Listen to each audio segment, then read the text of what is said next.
Hello, everyone, and welcome to episode 16 of Viva Broadcasts. Artistic director Buddy Deshler is joined by musical entrepreneurs Dr. Deanna Swoboda from Arizona State University, Luke Gall from Ultimate Drill Book, and Abigail Lannan of the Goofy Euph to discuss tips, tricks, and philosophies on what it means to be, quote, the entrepreneurial student. A great episode for anyone looking to be motivated on how to jumpstart their career. This is episode 16 of the BIVA Broadcasts, BIVA, Brass Institutes of Virginia, a.k.a. the Fredericksburg Brass Institute and the Tidewater Brass Institute. A month-long webinar series provided to you by the Brass Institutes of Virginia. This episode, episode 16, oh boy, we're already there, features the topic, the entrepreneurial student, which is a lecture series that I do on building your career and having a career in music while you're a student. What's better than having me present on music entrepreneurship? Having multiple people who are also my friends and one paid person, but we won't say who that is. So joining me today is Dr. Deanna Swoboda, the professor of Tuba euphonium at Arizona State University, as well as the director of the Music Entrepreneurship Program. And we have Miss Abby Lannan, who is the euphonium player from Brass Roots, euphonium player for River City Brass, the social media and program director for Pedal Note Media, as well as Goofy Euph. And we have Mr. Luke Gall, who is the co-founder of Ultimate Drill Book, as well as a founding member of the Besson-sponsored Group 5. So thank you all so much for hanging out with me today to talk about music entrepreneurship. Thanks, buddy. Absolutely. Thanks, buddy. Thank you for having us. You guys timed that like spacing out thing really well. It's like we are musicians. We know when we enter and when we leave. Yeah. Yes. No cues necessary. It's intuitive. Absolutely. Absolutely. So the very first thing before I get into my lecture, I guess, on the entrepreneurial student is I would like to hear from all of you because I view you all as musical entrepreneurs, and hopefully you see yourselves as that through your different mindsets and creativity and just the things that you've produced. So what is one aspect of music entrepreneurship that you feel that you embody, and why is it important? So I don't know if Deanna, if you have something that you Sure. I view myself as having enthusiasm and drive for everything that I do. I think it's important when you have an idea, you have that thought, being enthusiastic about everything that you do, and a perseverance and a drive to see things through to fruition is important as an entrepreneur. Absolutely. And if you don't know Dr. Deanna Swoboda that well, you can very quickly tell that she is a Sam Palafian student because her response to most things is, yeah, man. So lots of energy, lots of enthusiasm. So although you were teaching entrepreneurial students and you were director of graduate students and undergraduate students in this area, you have been doing that from the beginning, and you still have more energy than most people I know. So thank you for bringing that here. Thanks, buddy. What about you, Luke? Well, in the spirit of finding some different angles that we can all, talk about here, I think one thing that I really live by, and perhaps that defines me as an entrepreneur, is going against the grain when necessary. So, whether it's in school or just any point in my business or life career, so to speak, when a path is perfectly laid out for me, making sure that I explore the other path and making sure the other path that goes off of that. So the things that are easiest aren't always the best, at least in my experience.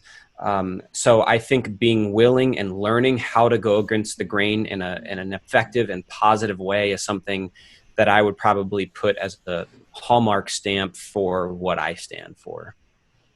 Absolutely. Yeah. And when you keep going the same direction as everybody else, then you might get to the same place. But if you're going a different direction than anybody else, then you can end up in a very new place, which some people might see as crazy or scary or not correct. But that's how we learn new territories. That's how we have new genres of music. That's how we have new everything. So yeah, awesome. it comes down to risk, right? So, the more you, quote, go against the grain, the more you become comfortable with taking risk, whether it's just a career risk, whether, hey, I'm putting myself out on the line, or a financial risk, hey, I'm investing in something, I don't know what's going to work. But the more you do that, the more those risks become comfortable and actually become less of risks because you've done them more times. So going off the beaten path actually then becomes something that's advantageous, not just from a, hey, I'm doing something different, but actually it might get you to where you want to go faster because it's a different path than everyone else is taking. Boy, I'm glad you're all here. This is great. And that's almost really, like, if I may add to that, it's sort of a calculated risk, based on the risks that you've taken before and your experiences and what you bring to each, potential risk. It's really a calculated risk, which is really important because we don't just take risks and go willy-nilly, let's say, into something. It's really about weighing the pros and the cons and what is going to be most beneficial and for successful. Sure. Yeah. And what Luke was saying, like the idea of like a risk, or what you could define as a risk, is something that you don't know what the outcome is going to be. But if you keep taking risks, you do have an idea of what it's going to be because you've done it before. It's not a brand new scary thing. Yeah, right. Yeah. I was going to say, it's kind of taken what I was going to say for my thing. It's like taking risks and just kind of saying yes to any opportunity that comes my way, no matter how ridiculous or silly it might seem. The way goofy you've kind of started was my professor at CMU, Lance LeDuc. He was on here before, kind of said, go out and make a video. And I was like, okay, sure. And I went out and made a video, and it was not great, and I did it anyway. And then he was like, you should post it. And I was like, okay, yes. And then here we are. It's just saying yes to things, no matter what they are, and making the most of whatever situation you're put in, regardless, I think. And that kind of goes hand in hand with taking risks. It's like someone asks you to do something that you might, not like per se. I don't know how to put it, but that you might not relate to, I guess. It's like, say if someone were to ask me to do something, I want to do everything. I want to say yes to everything, but you just say yes to it. And then you go do it, and you have fun, and you're happy, and you're kind, and you're enthusiastic about it. And odds are it's going to work out. I've never said yes to anything that has ended up me being like, oh, this is the worst thing ever. It's just... Today's broadcast is sponsored by Starbucks coffee, which is an important aspect. So no, that's it. That's the energy. That's the excitement. And a lot of the time when we say no to something, we often think we say no because it's not worth our time. It doesn't pay enough, or it's just not worth it. But I think more so we just say no because we're afraid of that unknown. So by saying yes, we're taking risks. We're getting used to it. We're getting comfortable with being uncomfortable. So it's all super beneficial things. Yeah. One of the things that I want to bring up about the no versus yes thing. Now this is more geared towards I guess this can kind of be general, but geared towards like taking gig, whether it's playing gig, whether it's a design gig, whether it's a business thing or whatever the case is.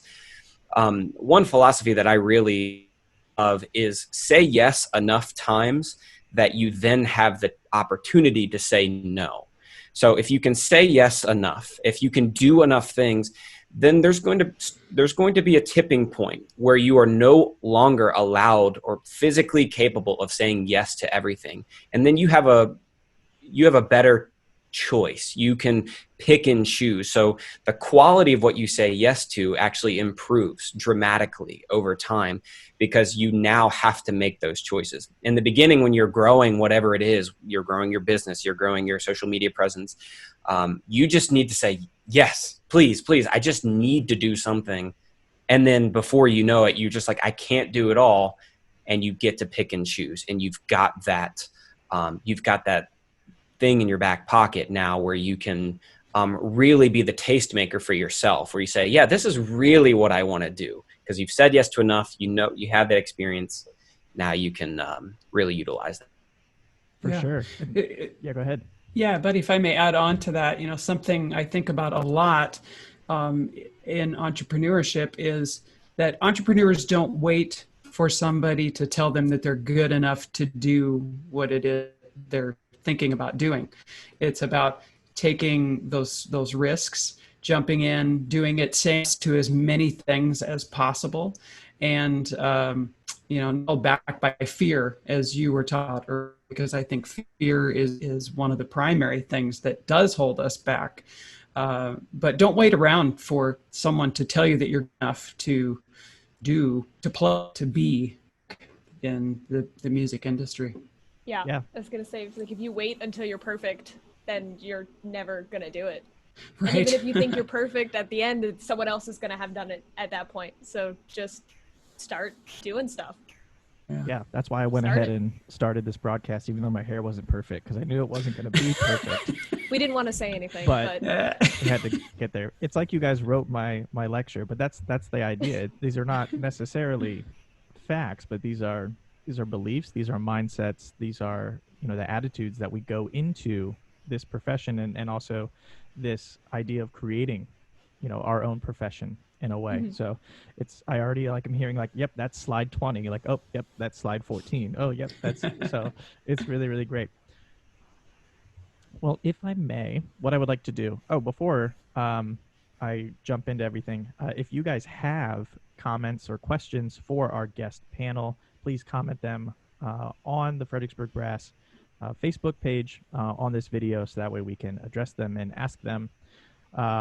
So we already have a comment. We have some people watching, but we also have a comment from Mr. Scott Sutherland, who says, "Hey, y'all, this is awesome. Thanks for discussing these important topics." Hi, Scott. Hi, Scott. Thanks for joining. Hey, Scott. So what we're going to do now is we're gonna share my screen, and we're going to go over to my lecture, which is the Entrepreneurial Student. And this is something that I started a number of years ago to encourage, empower, and instill the idea that you can have a music career while you're a student.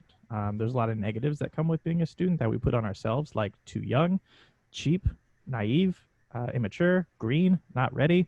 Our skills aren't super defined, but we also have so many positive traits because we have ambition, we have goals, we're not jaded, we're excited about new challenges, we're used to new challenges, we often have an edge on technology, and we just love meeting people. We're at, like, the very beginning of where we're meeting everybody in our profession, in our community, and everything like that.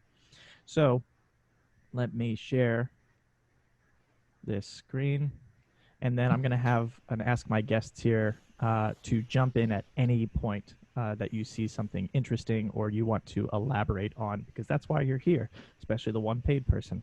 Just kidding. Okay.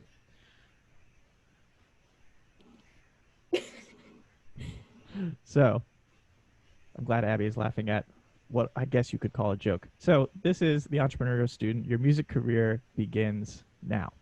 So going back to what exactly is the Entrepreneurial Student? When I first started doing this lecture, I was like, okay, well, I'm being described as an entrepreneurial student, so maybe that's me. I'll just talk about myself, which also sounds like a trumpet player thing. But what the Entrepreneurial Student, I realized, is so much bigger than me, because this is not actually even any person. This is a mindset that we have. This is an attitude that we have. This is a lifestyle that we live, and these are choices that we make. So really, the Entrepreneurial Student is some kind of superhero. See what I did there? Cool. So some goals that I have with this lecture, but also with this BIVA broadcast for the Entrepreneurial Student, is to discuss techniques and philosophies on what it means to be the entrepreneurial student, tell jokes that probably aren't that funny. It's already happened. Make some new friends. Not the people on this call. They're already my friends, I think. But more so all the people watching right now. Answer questions you may have on these and other topics. So this goes out to our people viewing on Facebook. Give tangible and specific steps to enhancing our musical careers. And then to build a new army of creative, excited, savvy, and determined 21st century musicians. Also all of you watching. So your music career begins now. Let's get started. I think one of the biggest things about the Entrepreneurial Student is that they are a creator. They're always thinking of what isn't here, not just what is here and how do I build things with what already exists, how do I follow what everyone else is doing, but how do I create something new? When looking at particular professions, there are jobs and institutions that are already in place, like orchestra jobs, conducting positions, military bands, professional chamber groups, opera, higher academics, secondary school, music administration, etc. There's lots of different things already in place, and this is not to deter you from going into one of these professions. But by being a creator, we can have a lot of other options or even enhance a lot of these other things that are in place. So this really comes down to creating your own opportunities. Why wait for the opportunity to be given to you when you can create it yourself? The whole idea of waiting for the phone to ring. We were talking about this earlier, why saying yes to everything. And it's to get that experience, it's to meet those people, it's to develop those skills. So that way you do have the opportunity later to say no, that you do, look at your time, say like, I actually don't need this right now, or I don't have to do this right now, although I would like to. So this is about getting and creating the experience before you get paid an experience or exposure or something like that. Some lessons that I have on creating your own opportunities. The first thing, you're allowed to. Another thing that we talked about is like getting permission. So it's like we almost like want permission to not have to ask for permission or to not have permission to do things. So when you're creating your opportunities, you're absolutely allowed to, even if it's not in your curriculum, even if it's not something that's been specifically told to you by your teacher, your private instructor, or mentor or anything like that, but you're absolutely encouraged to do it. You're allowed to. You make most of the rules. So when you're creating your own opportunities, you don't have another person above you. You don't have a manager. You don't have a boss that's telling you, okay, you have to do this, you have to do this, and you have to do this by this deadline. You set the deadlines. You send the emails. You make the phone calls. You lay it out. The reason I say most of the rules is because we still work within a system. We still work within a musical community. So I can't just show up to a Phoenix Symphony concert and sit down in the principal chair and say, I want to play principal trumpet tonight because I'm creating my own opportunities. There's still a policy that we have to adhere to. So you are making the rules, but not all of them, just most of them. Don't be concerned if it's just you. We also talked about that earlier. So it's something that if you're the only one doing it, if you're going down this track, if it's your idea, then obviously it might just be you that's doing it, and that's okay. It doesn't have to be something that people that play the same instrument as you do, that are the same grade as you, that are a part of the same institution, that have the same teachers, or even that have the same end goals. There's so many different paths that we can take, but there's also all these subsets of paths throughout the entire thing. So if it's just you, that's okay. That doesn't mean that you're wrong. That just means that you're doing your own thing. And if you build it, they will come. We all here have built something. Everyone on this call has built something, but it did not start as an overnight success. So it is something that does take time, and that if the work is genuine, the work serves a purpose, it's fulfilling to you, then it's probably going to be fulfilling to others. So it will take time, but if you build it, you will have an audience. And actually, before moving on to that, maybe what we can do is we can stop and talk a little bit about some of the projects that we've all built and maybe how they've started and how they've grown and what they've grown into. So does anyone want to go first? Sure, I can. When it comes to, I guess, I do social media. I do Goofy Euph. That's the most prominent of all of these, of the things that I do. If you build it, they will come. Don't be concerned if it's just you. Like, Goofy Euph started as just, hey, I wanted to put Goofy Euphonium content on the internet, and it has evolved from that so much. The first video I put out was called, like, what is a euphonium? Because as we all know, no one really outside of the musical world knows what it is. And if they do, it's like surprising. So I went around campus at CMU and I was like, do you know what this thing is? And they were like, no. And I was like, do you want to play it? And they were like, sure. And it was a fun video, but it's evolved from that since that video into something that's a lot more involved with positivity and promoting just music in general, like music everywhere, no matter what you're doing, no matter what you're pursuing, like go make music somehow. Loving yourself in the practice room, like you can't just sit there and say, wow, I'm the worst player in the world, I just should quit. Nah. No, you got to learn how to, love yourself and your mistakes and move forward. And it's all about just promoting that it's okay to be where you are in music. You just should keep loving music kind of deal. So it's changed. And it's like, it's been, I think 2-3 years now that it's been around, and it's changed with me. And it's still surprising to me that people want to come like see the content that I make and witness what I do. And even now it's evolving into, I'm doing a lot more like multi-tracking things. I'm doing like my own independent stuff. I get to do stuff like this because people are like, hey, you can talk about this. I'm like, great, that's fantastic. It's like I just get to share me, and that's what my thing is. It's evolved from, hey, this is what I'm gonna do, to this is me on the internet kind of deal. And it's just been fun. It's just, I get to make my rules and I get to have fun with it, and it's worked out so far. I would say so. I would say so. I remember Abby was a Fred Brass Fellow at the Fredericksburg Brass Institute in 2017. Yes, that was right before Goofy Youth. That was right created. before Goofy Youth. So you were a euphonium player going into your master's. And it's like, okay, yeah, she plays the euphonium. Oh, she's really, has this energy. She wants to do a bunch of stuff. But, at that point, you're seen as young. You're a student. And now you have thousands and thousands and thousands of followers. You're teaming up with people like Scott Sutherland and Pedal Note Media because of who you are and what you have built. It's gotten a lot of recognition, but it's been you this whole time. And as you said, it's developed with you. Luke, you have Ultimate Drill Book and 5, both organizations that have been around for a number of years and have taken off in a lot of different ways. So you want to talk about some of that? Sure. So anyone who knows me knows I'm just a marching band nerd at heart. My dad was a band director. My entire family, they are musicians. I have 3 brothers, all musicians, both my parents musicians. They actually toured in a band in the 70s, early 80s. So music has been in my blood, forever. And I spent a lot of time in marching band, and I marched drum corps for 5 years, all throughout late middle school and high school.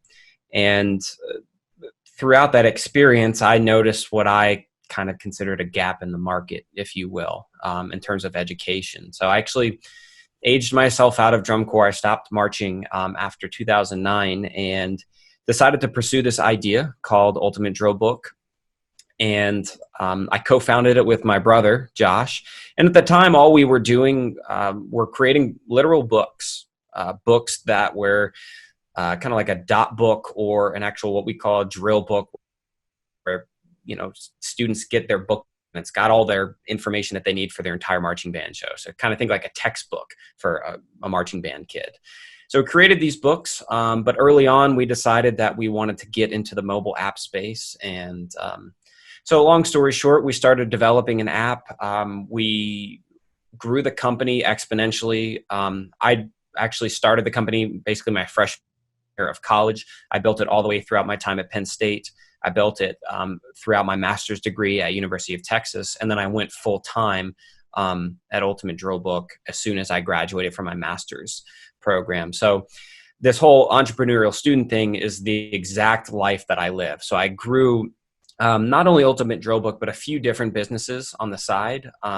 Interestingly enough, so Ultimate Drill Book has become quite a large company, quite a large undertaking, and it requires a lot of time and a lot of money to do these things. So I had to actually grow some side businesses as well to fund these Ultimate Drill Book ventures before Ultimate Drill Book could fund its own ventures, if you will. So I actually became basically a full-time drill writer, a consultant for bands. So I traveled around the country and worked with people. And then I founded 5 in college.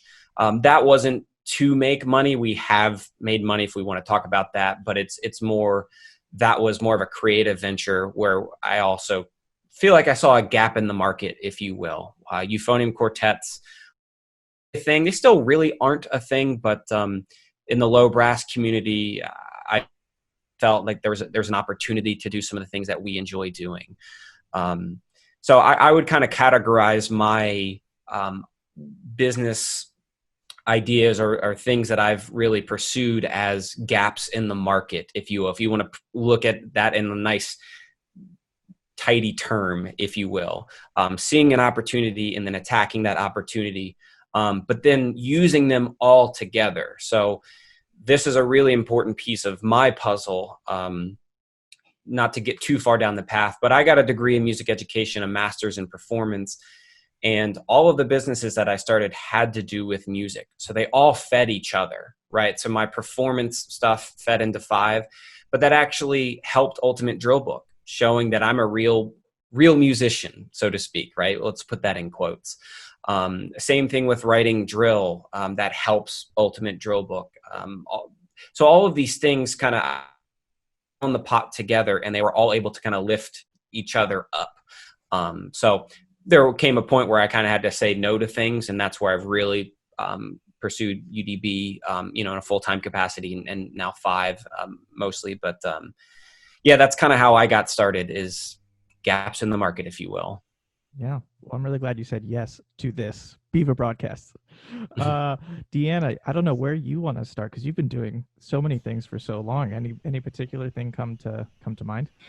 Well, first, I just want to say what an inspiration Luke and Abby are in the business as well, as low brass colleagues, if I may say so. And your work is significant and really important to our industry. So thank you for everything that you've done and that you continue to do. Luke, you bring up a lot of good points about, I love the idea of finding the gap, because that's part of what entrepreneurs do. You see something that is missing amongst current things that are happening. And for me, that happened early in, I guess it was right after my master's. I loved playing chamber music. At that time, I was teaching at University of Idaho, and created a program for elementary school students, and to get them excited about playing instruments and band or the orchestra in their public school. And that was something that I thought, it was an idea. It was like, oh my gosh, these kids get so excited about seeing musicians perform live. And I love doing this kind of work. And I wonder if I could create a person program that I could tour around the country and inspire young students to join the band or the orchestra. That was a gap, because music educators needed help recruiting students for band and orchestra. The music dealers, the music stores in every town needed help renting instruments and promoting the band and the orchestra. So the program that I created, Band Blast Off, became it was an assembly program that I created a business for and toured the country doing, as well as developing a solo career and that sort of thing, and teaching college at the same time. I like to think of entrepreneurs really have a hub and spoke career. I like to think of, us at the middle of this hub as the creator, the person, and the spokes, as Abby and Luke have both talked about, all of the things that you do that provides and makes income, sources of income in your life as a working musician in the industry, and a creator and an innovator. You get to do all the things that you love doing and are passionate about, and you can make money doing it. So that hub and spoke career idea, I think, is really important. So that's kind of my story, through how I got started. And then as I was teaching college full time, I was very passionate about helping students find their own direction, and started creating and teaching entrepreneurship courses, and just recently created an entrepreneurship certificate, music entrepreneurship certificate at Arizona State University, and just helping students thrive, seeing the energy, the passion, the drive, and helping steer them in the right direction. Amongst my own creative projects as well, still there's always playing and writing and that sort of thing. Absolutely. And I just think it's amazing, because we're talking about building something and then seeing it grow. So the last bullet, if you build it, they will come. So you as a person has, thinking entrepreneurially, creating, and then not just seeing the importance of that and doing it yourself, but being able to put it into a curriculum and in academia, not even just for a course, but then to have it be created into an actual certificate at a major university. So seeing it grow. And if I may, we're talking also about your assemblies with the brass wrap and the tuba wrap. and everything to kind of get kids excited. Now, I will absolutely give you the option of saying no. However, if you happen to know still some of those bars, would you mind sharing some? Rephrase that for me. I would like to hear you rap. I don't know if Lance LeDuc isn't in the room. I don't know if I can, because he was part of the. Actually, there's a video, the band Blast Off video. Abby, if you haven't seen it, you will just absolutely flip, because Lance is doing the dance. He's doing the Lance dance. It's really fantastic. Where can I find this? Because that I need Probably, I think online. I think it's band Blast Off, and there's something on Fantastic. YouTube. Yeah. I think he told me about this at one point. Amazing. Well, maybe toward the end, buddy. You know, We'll see. we might save. Yeah. We'll see. So I gotta find it. moving on to throughout the lecture, when thinking about, okay, I want to create my own opportunities, but how? So what I do is I like to think of this as a puzzle, or the how puzzle. So the first thing is, what picture am I trying to make? What is it like that's actually looks like? Is it an ensemble? Is it a festival? Is it, just this one event? Like, what does it look like? And for a puzzle, that's the box. So we're like, okay, what is this picture actually looking like? Then the next thing is, what are all the pieces that are required? So you have an idea, and then of what you want to do, what it might look like, but then you're thinking, okay, well, what is this comprised of? So what are all the pieces required in a puzzle? Is this, 10 pieces? Is this 1,000 pieces? So what are all the different components going to be? And then how long will it take me to finish? Is this something that you're going to devote your entire day to with a puzzle? If so, I'm sorry. No, I'm kidding. It's quarantine. We get it. But what is this going to do time-wise? How long is this going to take? Some tips I have for building your puzzle. One piece at a time. It can be incredibly overwhelming, especially if we have this 1,000 or 2,000 piece puzzle. But we're just going to do it one piece at a time. Or as Lance has said before, how do you eat an elephant one bite at a time? Start with what you know, a corner piece.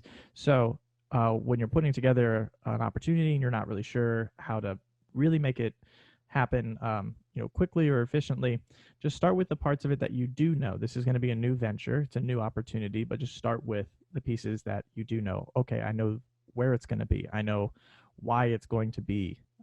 So you start with the things that are familiar to you, i.e. the corner piece. You know that it's in a corner. Using a finished product as a guide. So in this case, this is the box. Okay, so I know it needs to look like this, so I'm just going to keep trying to match all the pieces there.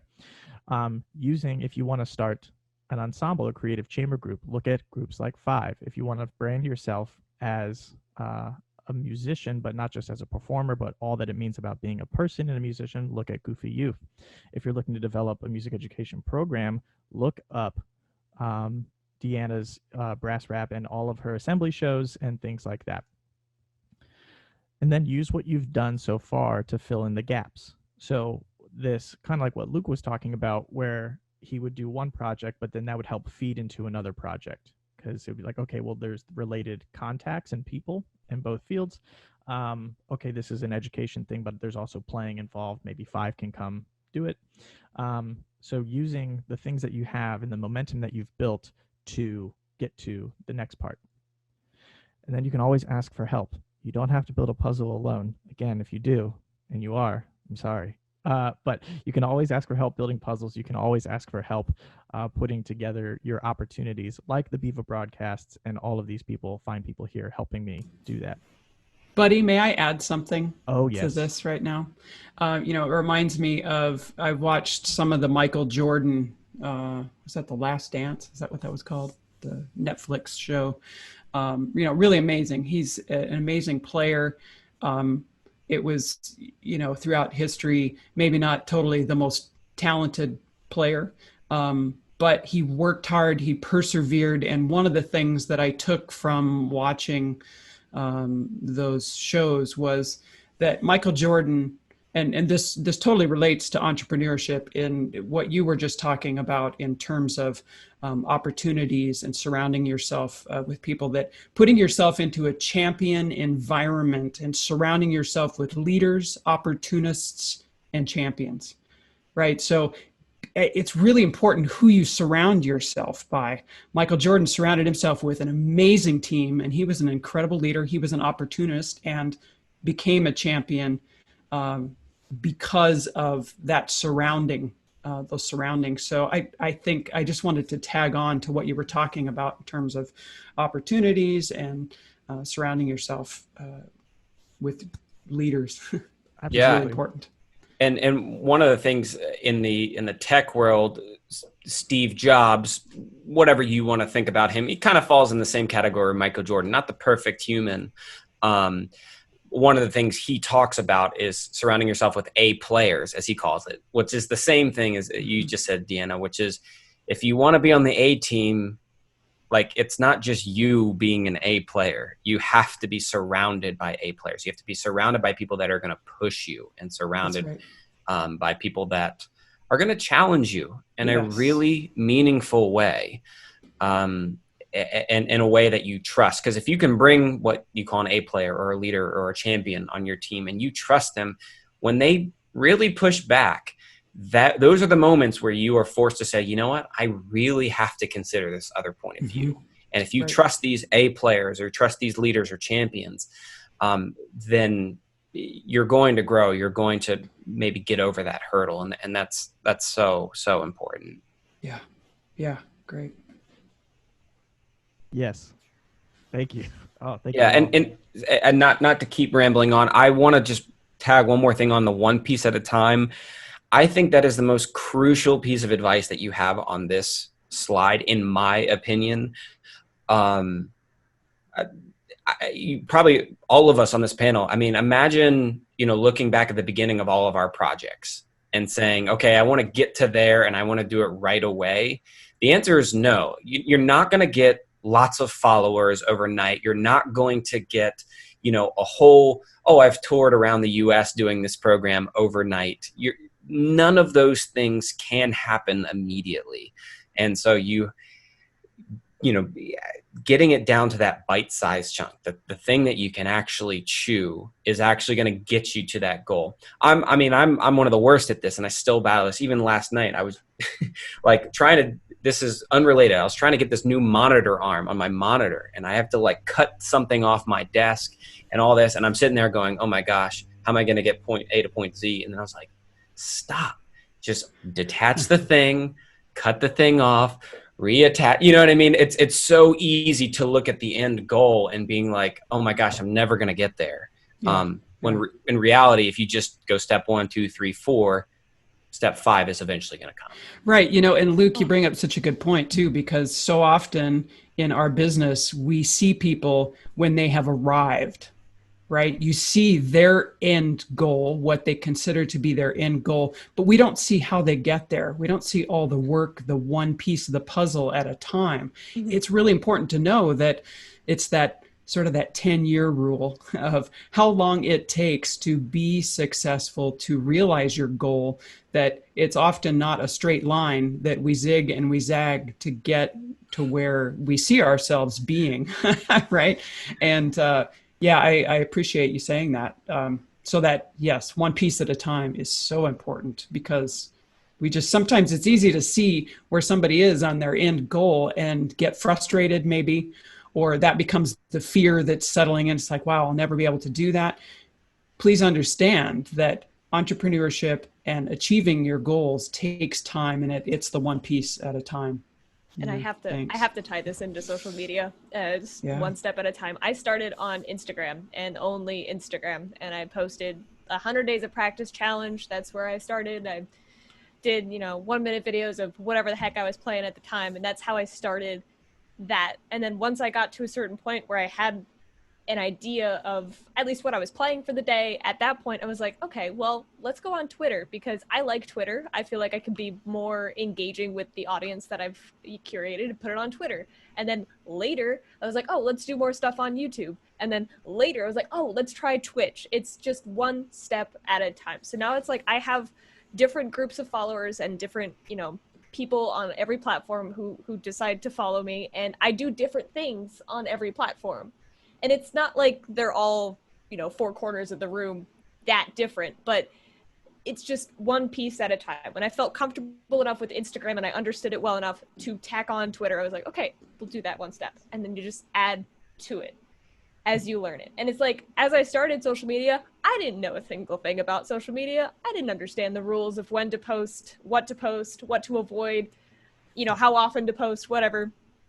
And as you do it, as you go through it, you start figuring out the other pieces of the puzzle that you're like, oh, wow, I found this one under a book. I'm going to put that in there. And it works. And that just kind of, that's how it's grown for me, at least. That's the one piece at a time for me. Awesome. Such great points. You guys make my job easy. Speaking of which, this is our coffee and questions section of the presentation. So if anyone has any questions out there on Facebook, please comment them below.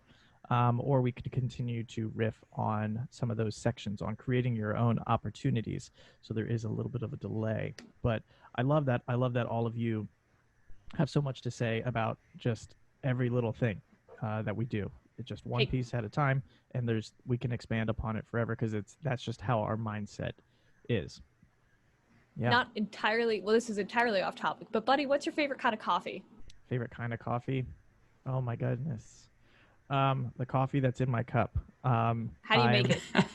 So I make it a couple of different ways. Right now I'm just doing a drip coffee, but I also make espresso and I just put it together. So it's kind of like a double whammy that gets me going. You put espresso in coffee? Yes. What is that called, a red eye? It's some places would call it a red eye. Goodness. I call it a wham bam, thank you, ma'am. Woo! That's about right. Wow. Good morning. Good morning. And I realized that my espresso, maker has like those two spouts.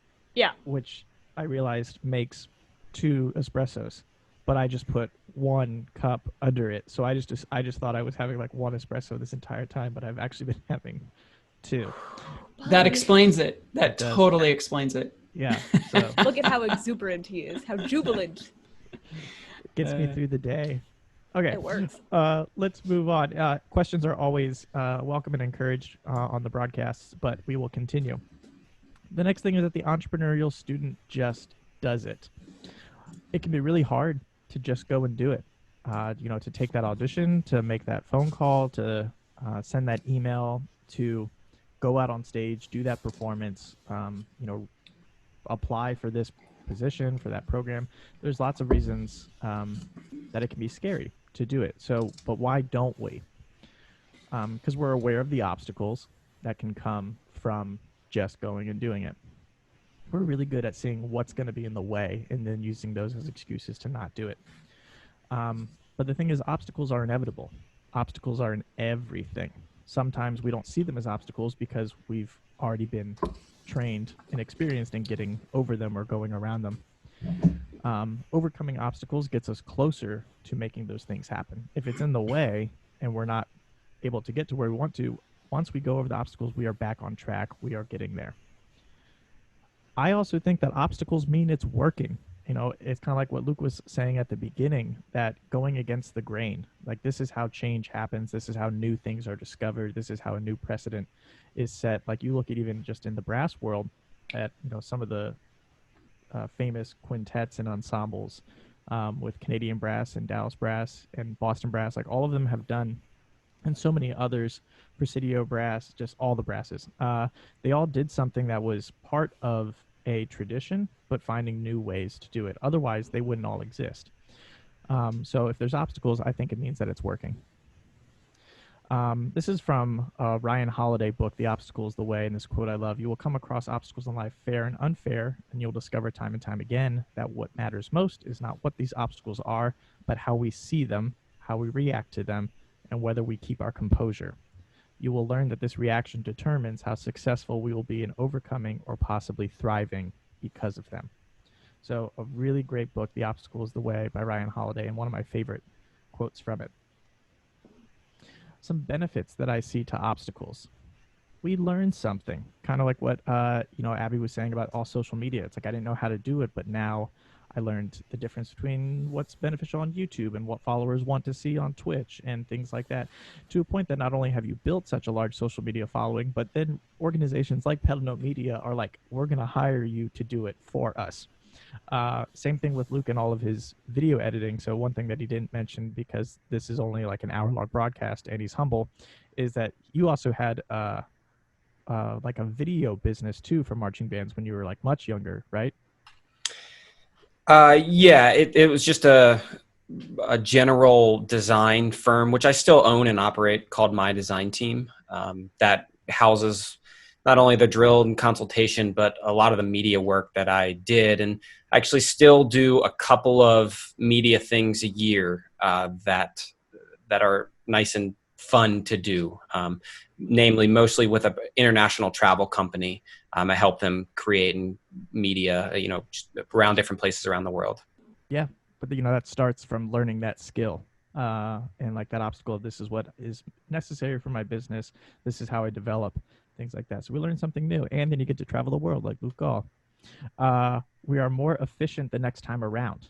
Once we go through this obstacle, then it's not an obstacle anymore, or it's a much easier obstacle to deal with because we've done it before. So our efficiency goes up.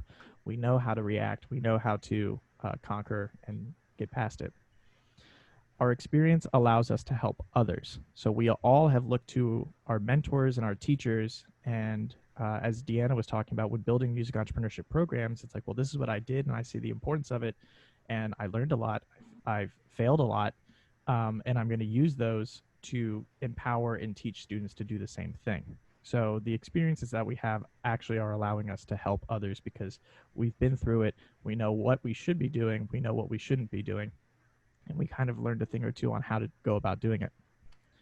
Is this a good time to talk about like it failure, always is. Or yeah, or maybe we'll do, because this will tie into it too. Okay. That the benefits to obstacles is that it keeps us humble. Yes, so now is a great time, Abby. I was gonna say, it's kind of recent, but I've been seeing, for me personally, I've been going through some things where I've failed at doing things often, and it's some big things. I've taken some risks. I've done some big changes that I've tried to implement, and some of it just isn't working out. And it's okay that failure is happening. It's okay that I've come across these obstacles, and that, I'm thankful that the risks I've taken haven't affected like my livelihood and my life, and I'm able to, still live very comfortably and happily. But it doesn't mean that the failures don't affect me. Like, failure happens, it's going to happen. You have to expect it, but it's okay because of all of these things on the slide. You're going to learn something about it. You're going to be more efficient next time it happens, which it will happen again. There is going to be failure throughout all of this. Your experience is going to allow you to help others. It's like, if you have people, everybody on this panel has people who look up to them and want to do what they're doing. And when you go through failure, when you experience failure, which I'm sure everyone on this panel has also experienced failure in some way, you're going to be able to help the next generation who wants to do what you're doing. If they come to you with something and they're like, hey, what about this idea? You're like, well, here's what I learned from doing something similar where I kind of failed at it.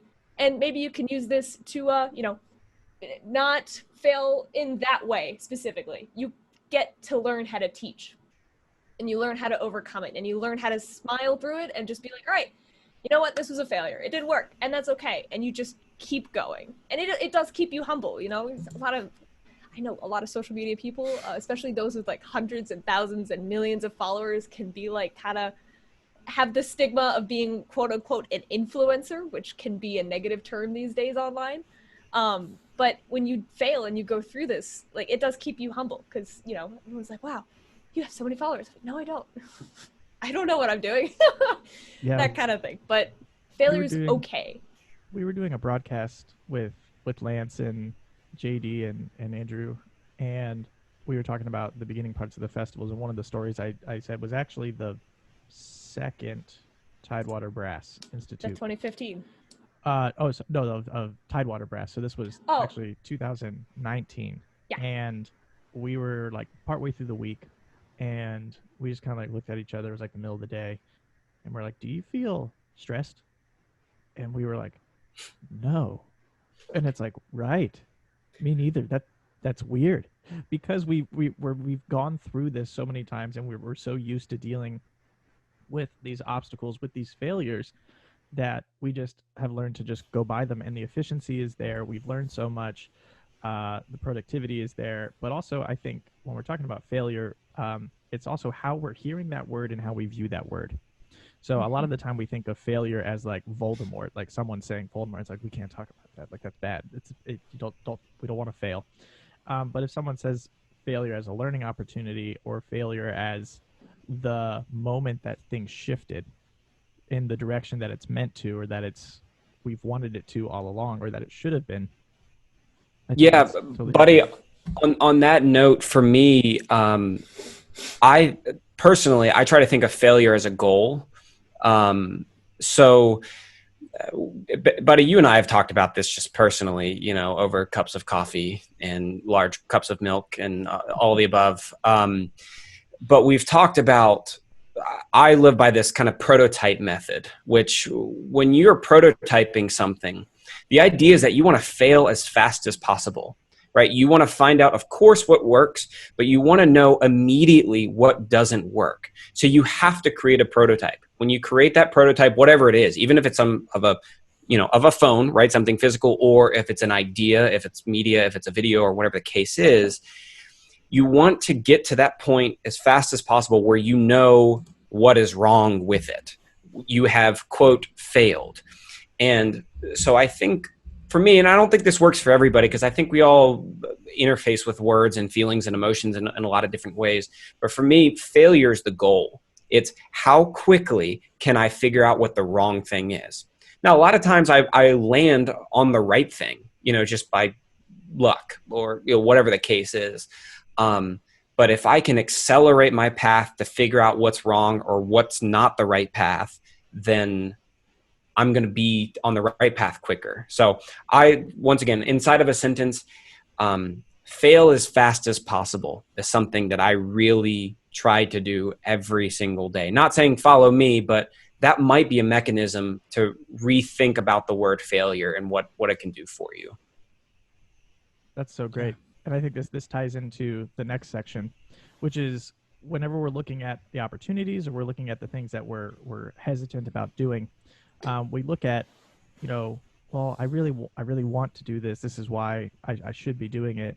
But what outweighs it is all the reasons that we say we shouldn't, because it's, not going to work, or like I don't have any followers, or things like that. So when looking at the start of the brass festivals, I thought, well, like, what if we don't make enough money? What if we don't get enough people signed up? What if the artists don't like this? What if this? What if that? And then I thought about the reasons why I should do it. And I'm like, well, this is going to be great for the community, for Fredericksburg, Virginia, and then later Norfolk, Virginia Beach area. I know that, it'll be great for us to interact with these artists. I know that we'll have these concerts for the community. We know that this will be great for young students to learn a lot from. So then I was dealing with facts versus what ifs. What if we didn't this? What if this happened? What if this negative thing? Versus the facts. I know that it's this. I know that it's going to be good. I know. So what we then start doing is having a plan for our what ifs. So if the what if is for the festivals, what if we don't raise enough money? The defense or offensive strategy is, what are all the ways that we can raise funding? Well, we can create sponsorship options for companies. We can have a fiscal sponsor and accept donations through nonprofits. We can create a donor list, what we call the Fred Brass Ambassadors, and we can learn how to cut budget. So like cooking meals versus going out to dinner and stuff like that. So when looking at what we call Fred Brass Zero, which was when we tried to do Fredericksburg Brass in 2009 after our freshman year of college, which I think some of you may know, but maybe some of you don't know about. Coming back to the idea of failing as fast as possible, we were like, this is the beginning of it. There were 4 of us running it. We were, the seasoned musicians of 18, and we were running this brass festival, and we were hosting it 1 day a week, every Saturday, this time to this time, all day. So we do like chamber music this, and then some lessons here and stuff like that. And then we had about like 4 people show up on the first week. I'm like, we did it. There are people here. And then the next week there was like 6. And then we're like, it's growing. And then the next week there was like 3. And it's like, minor setback. The next week, 1. The week after that, 0. So when doing this, we're like, well, what did we do? It's like, well, maybe having it just every week and you can sign up, whenever you want is not the best model to actually keep enrollment at a particular level. So this failing as fast as possible thing is when we learned that this is no longer a 1 day a week, option for people. This is a week-long summer festival. And that's just one of the many examples that we learned from doing it. Oh, grants in other words. The big thing that we're also talking about is we just have to ask. We have to try. We have to ask. Some reasons why we don't ask. We don't feel good enough yet. I don't know if my playing is there. I don't know if, I know enough people. I don't think I'm ready. We also don't know the person well enough. So it's like, I feel bad asking them because we don't really know each other super well, or maybe they don't remember me from when we met before. We don't like hearing no.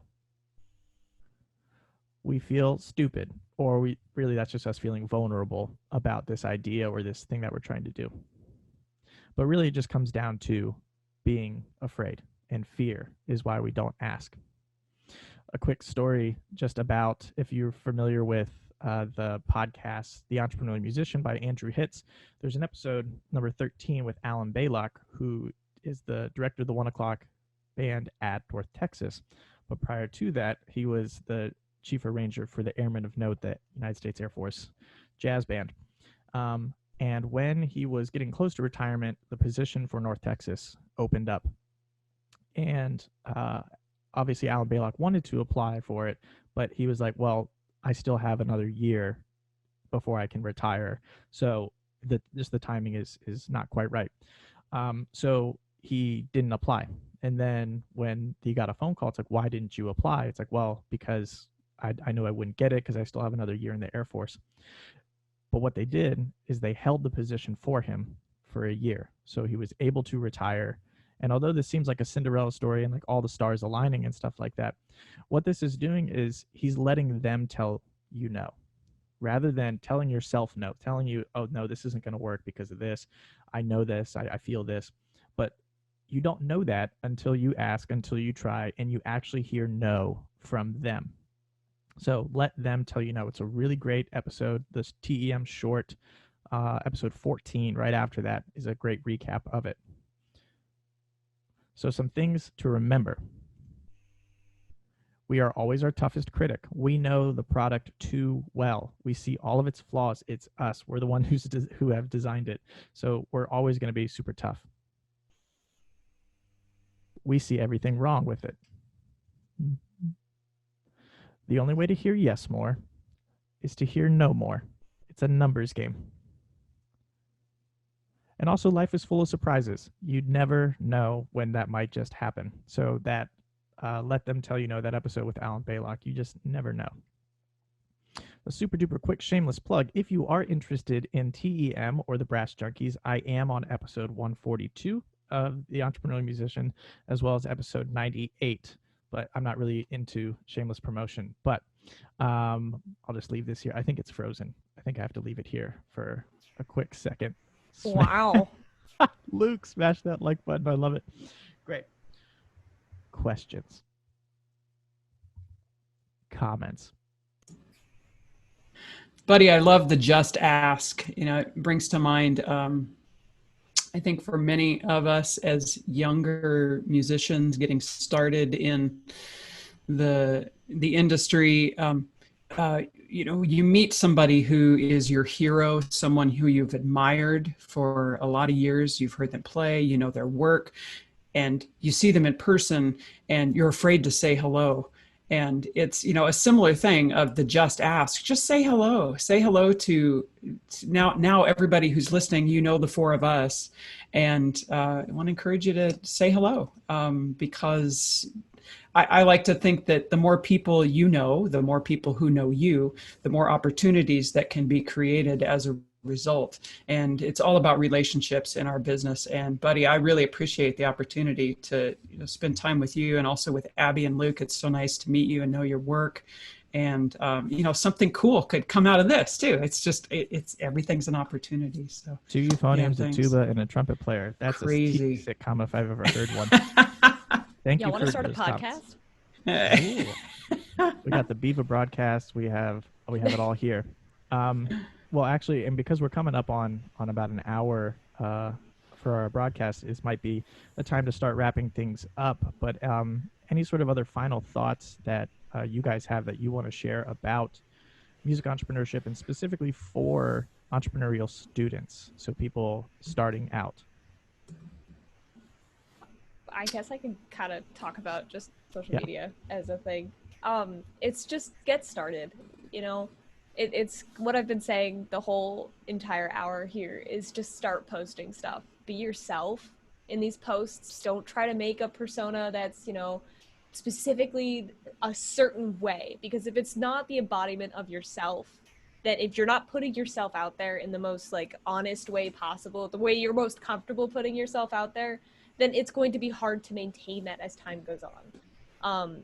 Like I said, Goofy You've started as something that was goofy, it was supposed to be funny, it was supposed to be whatever, and it turned into a practice channel where it's hey, here I practice, and then it grew into I like music education, and I like when people make music, and I like video games, and I like nerdy things, as you can see, and I'm loud and energetic, and that's who I am in my profiles. It's what you're getting is me.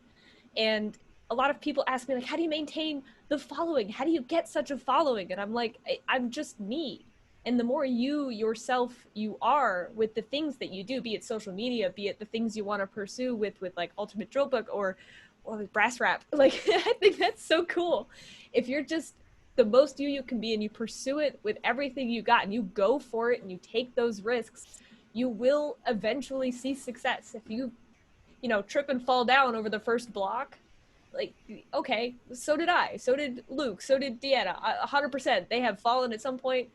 You just got to go out and start doing it and be yourself and be nice and be kind and practice a lot and work really hard and just keep going. Just keep doing it. Yes. Amen.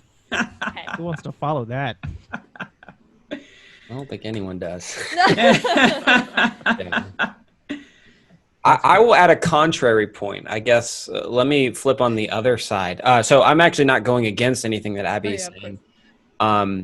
It's more about some of my personal experiences where being myself wasn't always accepted. Okay, so we're talking about the entrepreneurial student. So as a student, I started building some businesses. And as I shared it with some of my academic colleagues, especially professors. Now, this is a completely personal thing, right? I actually got a lot of pushback.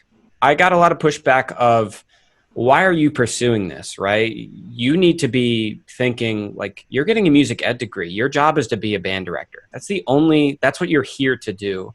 And, that's more of those are isolated incidences with, certain people, so to speak. But it wasn't all roses on the way, on the path to where I am now. I actually feel like where I was academically didn't really support my vision, right? So I was going to get a music education degree, but, in the spirit of honesty, I knew I would never be a band director. I knew that I would never be a traditional band director. But those skills, those people, those environments were really important to my vision. And most people didn't see it that way. I had lots of people, I think, in my corner, but I'd say most people were kind of you're wasting your time. Why are you doing this? That type of thing. And so I just want to dispel the notion that I think everyone's going to back you at all times. I think there are going to be waves of support, and those are the people that you want to surround yourself with. Like Deanna was saying, you want to surround yourself with champions. You want to surround yourself with positivity. But that doesn't mean there aren't going to be people that really question your existence and really question your path. One of my very favorite things to kind of live by is most people overestimate what they can do in 1 year and underestimate what they can do in 10 years. And it's almost impossible to share that vision with someone who's pushing back against you. And you're like, hey, if you can wait a decade right? Or you can wait 5 years and see where, so Ultimate Drill Book, we had 0 clients the first year. We had 1 client year number 2, and I think 3 clients year number 3. So sharing that with people, they're like, well, why are you spending your time and your money on this? And you're like, you can't share that vision with someone else if they don't believe it. So I know I'm hitting on a bunch of different points, but I just want to be really clear that I don't think it's going to be only a wave of support backing you saying, yeah, go be you. I think there's going to be people that question and challenge you along the way. And sometimes it's worth listening, and sometimes it's worth saying, I believe this, and I'm going to run towards it as fast as I can. And I hope you'll come with me, but if you don't, I'll still be your friend, I feel like my time as a student really embodies that idea. I actually have the exact same experience, and we won't have time to unpack all that. That's what my therapist is for. But I had a very similar idea, but at the same time, kind of tying the two together. You were still yourself. Sure. Because Yes. that is what you believed in. But definitely pushback for me too. And Deanna, that's why the work that you're doing is so important, right? So you are in that academic culture supporting creativity. And, I am just so excited and so happy that you're doing that, because we need more of that. We need more views in the world supporting students who are dreaming, right? Yeah. It's so important. There is no mathematical formula. There's no one way to do it. And you got to just get started. You got to fail forward, fail a lot, and just do it. That's Buddy. Yeah. Well, like thank you. Go ahead. Sorry, Abby. I'm Thank sorry. Yeah. It's like you're gonna experience pushback. I just agree with everything Luke said. It's like not everyone's gonna be in your corner. Not everyone's gonna say like, "Oh yeah, this is the best idea ever." And it's like you have to be able to have the wherewithal to say, "This is a good idea." Like this is the good pushback. Where it's like I really need to think about these things, and this is the pushback where people are just like, being negative Nancy's, and you're like, no, you can go be negative over there. I'm gonna take these people with constructive ideas who are constructively saying this is not the best idea and move forward with them. That kind of deal. So I agree with what Luke's saying. Everything's great. I was High doing five. I was doing a TES lecture over Zoom a couple months ago, and one student asked, like, how do you know if your idea is worth pursuing? And I just asked, are you passionate about this idea?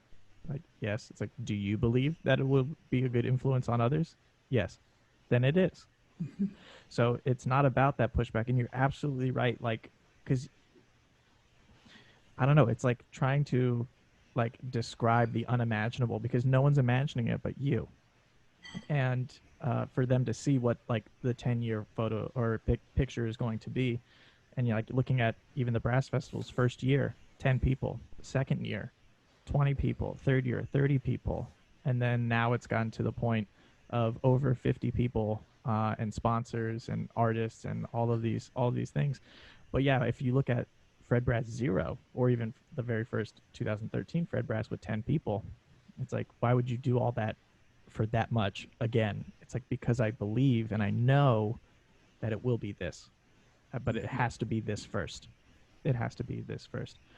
Oh my goodness, this has been so much fun. Thank you all so much for joining. Luke Gall, Abby Lannan, and Deanna Swoboda.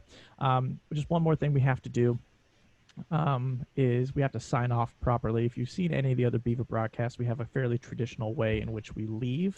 We have all the people on the panel give their best mouth trumpet sign off. Yeah. Feel free to be a mouth euphonium or a mouth tuba, but just since I'm a trumpet player, it might sound like something like this. Something along those lines. So whoever's comfortable and wants to go first, it is all yours.